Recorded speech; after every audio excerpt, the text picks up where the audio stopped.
ఎరికలోడు ఎరికల భాష మాట్లాడతాడు, ఏం చిన్నబుచ్చుకోడు.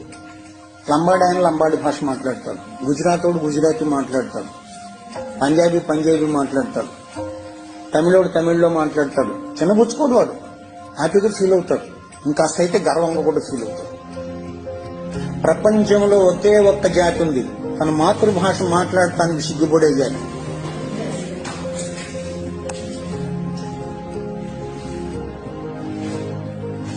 ఏం చేయలేం.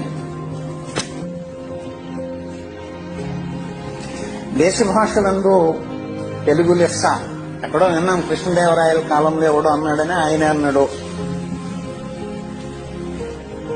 దేశ భాషలందు కాదప్ప, ప్రపంచ భాషలందు తెలుగు లెస్స. ఎందుకో తెలుసండి, అన్ని అక్షరాలు ఉన్నటువంటి భాష ప్రపంచంలో లేదు, అన్ని విడి శబ్దాలు ఉన్నటువంటి భాష ప్రపంచంలో